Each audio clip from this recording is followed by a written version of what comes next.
Hey guys, what's going on? So today we're discussing the changes that'll be happening next week.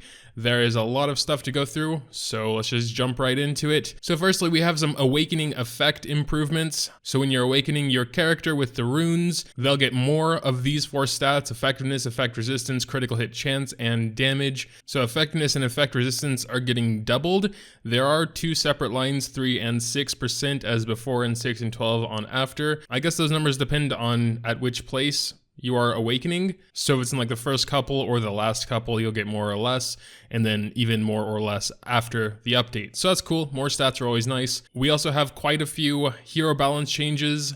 Falconer Kluri, unfortunately, is like the big one here. They say certain heroes will receive changes in the next week update. Falconer Kluri and Kluri will be nerfed. They just say nerf, they don't try and sugarcoat that at all, and therefore available for recall. Once recalled, players will receive any runes used for skill tree, and Falconer Kluri will revert back to regular Kluri. However, once Kluri reaches level 50, she may be specialty changed without recompleting the specialty change quests. So let's take a look at what will be happening to her. So the main thing that makes her good, or made her good, is having its cooldown increased by a turn. So that by itself doesn't completely destroy her. I would say one extra turn does suck, because a 4-turn cooldown on her Flurry attack skill was very nice, and 5 turns just makes it less nice and just kind of like a, okay. But they also heavily nerfed one of her trust runes, so this is the after specialty change skill tree. So instead of a 15% chance to get an extra turn at the end of her turn, she now has a maximum of 10% chance to just increase her combat readiness by 50%. So a lower chance to activate, and then like a half as effective thing. Instead of just an extra turn, she'll get to go 50% faster or whatever. She'll be halfway in the combat readiness, blah, blah, blah. So yeah, that's probably even bigger than the cooldown increase, to be honest. Like, that 4-turn cooldown didn't feel super long, and if they left the trust rune alone, then the 5-turn cooldown would still not be that bad, because she gets extra turns pretty often at a 15% chance, but now it's a 10% chance and it's only like half of an extra turn. So if I didn't have Shadow Rose, which is also a decent dispeller, Kluri is a bit of a better dispeller because she'll remove all buffs instead of just one. I probably wouldn't recall her still, but I'm absolutely going to, because I do have Shadow Rose and I'm mostly just taking Shadow Rose instead of Kluri these days, but it'd be a much harder choice if I didn't. I'm sure there are some other good dispellers that are probably on par with Falconer Kluri now. I mean, she'll probably still be a very solid unit. And to be fair, she was kind of broken, overpowered for being a free 3-star, which filled a lot of roles really well. And I don't know, I guess her nerf is justified, but I can't say I'm happy about it. We also got a buff to Specimen Says for the 3 people out there that have him. Just basically an increased chance to stun the enemy for a turn. Also got to change to Evil Claws, that skill. Also getting a buff. Now after awakening, it'll have a 30% chance to stun, as well as also increasing its combat readiness by 50%, which he already did before. So that's a pretty nice buff there. And Lightstorm, so all 3 of his skills are getting buffed. This one will now also reset the cooldown of Lightstorm if the enemy is defeated. I guess for a natural 5-star Dark Light, he wasn't good enough, so some pretty nice buffs there. Spectre Tenebria, probably I said that completely wrong, but I don't care. She's getting her Poison Blast damage increased by 20%. Nightmare Illusion will also be changed. Okay, I assume this is a passive. Haven't really looked into 5-star dark heroes because, like, yeah. It's like just completely straight different. So she'll like have permanent stealth, so where she can't be attacked if you have an ally, and she'll get stackable stats, attack and defense, up to 10% per stack and up to 5 times. I would say that's a much better passive than her old one. I mean, her before passive was also very unique. I haven't seen a passive like that before. But yeah, personally, I prefer the after. She'll also be getting changed to her skill enhancement, which makes sense because the passive did completely change. Also, her Endless Nightmare skill will have an added stun effect. Apparently a guaranteed stun. It just says stuns the enemy for a turn. Granted, they don't resist it. Damn, they're making a lot of changes to the Moonlight heroes. So Dark Lots will also be getting a change. I actually prefer the attack buff over the combat readiness 15%. Then again, combat readiness is always nice. So if you already have an attack buffer in your team, it's definitely preferable. I don't really know Dark Lot's role and what he's actually doing. So yeah, I can't really comment on that.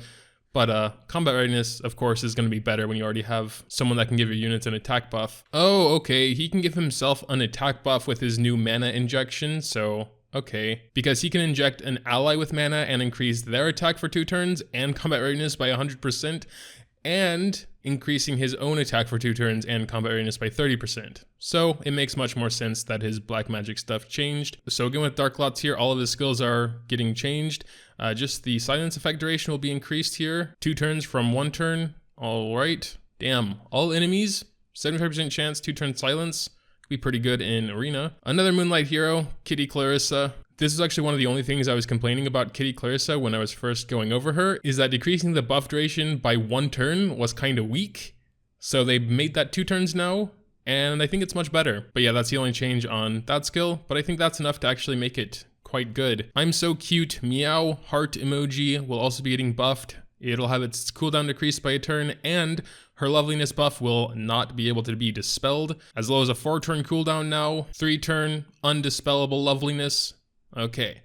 Assassin Sid, really, it's just Moonlight heroes. I don't have any of these guys. So just by looking at it, I prefer the changed version. They both only proc when an enemy is defeated, but before they would target the enemy with the least health for 2 turns and increase the speed of the caster by, oh well, up to 50%? That's kind of a lot of speed. But now it'll increase up to 30% combat readiness for Sid and increase his attack for a turn. Also with that, his skill enhances are changed. More combat readiness, before it was just more speed. Also, his execution skill will be getting buffed, basically just increasing the amount of combat readiness he is decreasing from the enemy from 30 to 50%. We also got Tywin here, finally not a Moonlight hero, but still a 5-star, which I still don't have. Oh, nice. All right, so he can have up to 100% chance to decrease defense for 2 turns instead of a previous max of 75. Cecilia, another one. Ooh, but I see Bazaar down there.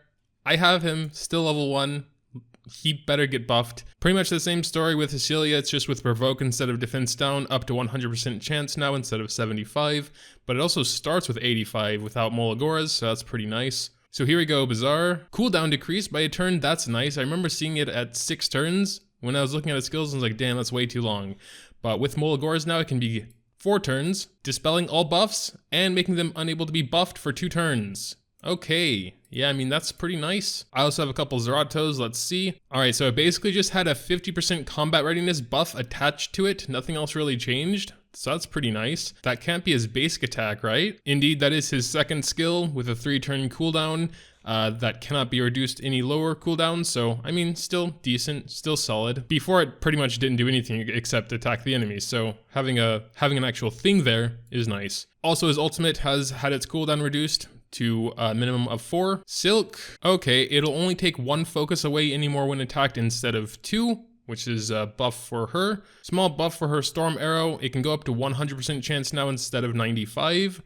So, still quite nice. It also starts with 5% more. Ooh, Crozet, another one I have actually raised and 6-starred. Please be a buff. Ooh, nice. Cast a barrier over an ally for 2 turns and will now increase their defense for 2 turns when an attack causes their health fall below 50%. So that's the only thing that's added, but damn, that's nice. That's really, really nice. Ever since Elson got wrecked, I haven't had a defense buffer. Cool. I might really consider taking him in other places now when he can give me a defense boost. Sick. Oh, thank God, more Molagora improvements. March's 4th week update will decrease the amount of Molagoras needed for skill enhancement and improve the Molagora exchange process.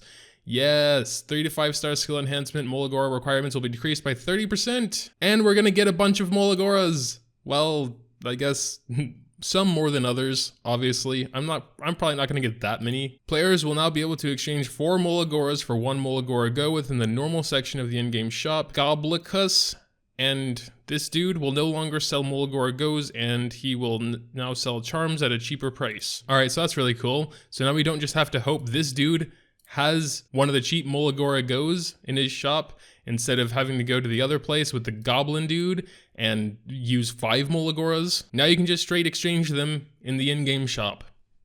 Convenient.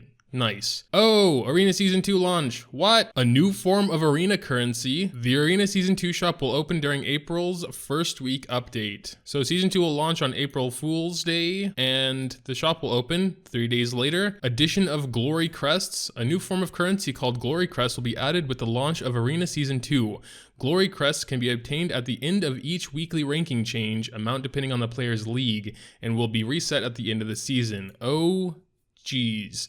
So, I guess I have to start really taking Arena seriously. Arena Season 2 exclusive items can be purchased with Glory Crest and Conquest points. Unknown Slate? That's resetting? That was that thing that you can give to one of your dudes and give him the memory imprint, like a 5-star. Level 88? Exclusive equipment? Oh my lord. Exclusive hero frames? Okay. Decreased cost of charms in the Conquest point section of the in-game shop. Yeah, that's good. I don't think a lot of people were buying the charms, to be honest. Got Hall of Fame for the top 3. Powder of Knowledge shop will be changing as well on the 27th. Here's the stuff that'll be in there. Some pretty interesting looking ones. Sigurd Scythe, Rihanna, and Luciel. I don't know. Celestine, El's Fist, Aureus. A lot of really, really good ones in here. What is this? Lela Violin? I don't think I've ever heard of this artifact. But apparently there's an 80% chance to dispel a buff from the enemy after attacking. Like, you wouldn't really need a dispeller. Where do you get this? I need to check that real quick. What class is it actually exclusive to? Lela Violin. I have nearly all 4-star artifacts, except this one and 2 others. It is mage exclusive, which is somewhat unfortunate. But on the other hand, for the new hunt, mages are probably pretty good there, considering you kind of need AoE. But yeah, okay, interesting. Didn't know that existed. And finally, package price changes depending on the country, so that's cool as long as it's lower and not higher. But yeah, that's pretty much it. Basically, for the most part, it's a balance patch for heroes. Most of the Moonlight, Falconer Kluri took a pretty big hit there, unfortunately. I'm sure like almost everyone had a Kluri and specialties changed and invested into, so that sucks. Big time for a lot of people, but to be fair, she maybe was a little bit too powerful, you know, for being a free 3-star. Really happy about some of these changes, especially Bazaar. Might consider raising him now, and Crozet, getting that defense buff is really nice. Also the Molagora change, gonna get some Molagoras finally. I've been struggling with Molagoras, as well, of course, as not needing as much in the future. So really, really cool. But that'll do it. Make sure to tell me what you think about these changes coming next week in the comments down below. Leaving a like if you happen to enjoy is always greatly appreciated as well. Thanks, as always, for watching, and until next time.